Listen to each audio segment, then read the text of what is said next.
What does it mean when my car jerks when accelerating? When your car jerks when you press the accelerator, that sudden lurch, hesitation, bucking, or surge isn't random. It isn't something to ignore. It's your vehicle telling you that the power is not being delivered smoothly. The most important thing to understand in this jerking is a symptom, not a diagnosis. The real solution comes from identifying why it's happening and correcting the underlying cause properly. So when jerking, it can be a hesitation, then a sudden surge, bucking or hopping motion, shudder or vibration under acceleration, jerking during gear changes. So when jerking becomes a stop driving situation, you should stop driving and schedule an inspection immediately. If the check engine light is flashing, the jerking affects steering or vehicle control, you smell raw fuel or burning odors, the engine runs rough at idle and under acceleration, power delivery becomes unpredictable. Last thing you want to do is pull out in front of somebody and not go like you're supposed to go and then get ran into. And I know nobody pulls out in front of anybody, right?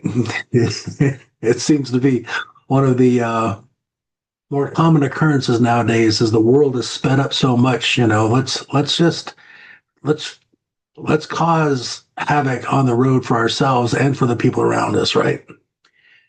So some of the common causes of jerking when accelerating is ignition misfires. Can be an inconsistent spark delivery, like a worn or incorrect spark plug, weak or failing ignition coils, damaged plug wires, and that's on older vehicles normally. Oil contamination around the plugs. The fuel, if you have fuel delivery problems, could be a weak fuel pump, restricted fuel filter, if applicable, dirty or clogged fuel injectors, fuel pressure regulation problems, contaminated fuel. You can have airflow and throttle control problems, like a dirty throttle body, a mass airflow sensor that's reading errors, a MAP sensor, a manifold absolute pressure sensor inaccuracies, intake or vacuum leaks, PCV system faults. You could have a transmission shift quality problem. This could be coming from degraded transmission fluid, shift solenoids or valve body issues, adaptive shift learning problems, torque converter clutch shutters.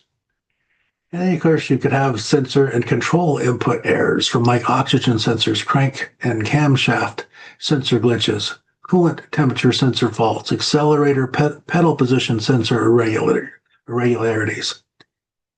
And you could have drivetrain movement, worn engine or transmission mounts, CV axle wear, U-joint issues, and that's on rear-wheel drive vehicles. Excessive driveline lash. You have traction control problems. Traction or stability lights, is flashing maybe. It occurs on wet or uneven roads. Feels like power is being cut. What do you do? I mean, should be at this point pretty obvious that being a technician, quote, a mechanic, preferred technician, people tend to think of them as mechanics, but a lot of those things we were just talking about were not mechanical problems. They're problems that a technician would find. Technician is a mechanic plus a lot more, and I do mean a lot more. So think about it just for the fun of it.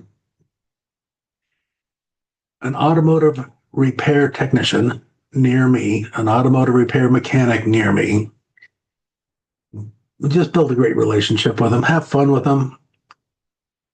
Know that they're some of the smartest people in the room, maybe not in what you may be smart in, but in being like rocket scientists smart.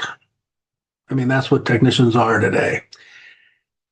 Stay safe, stay strong.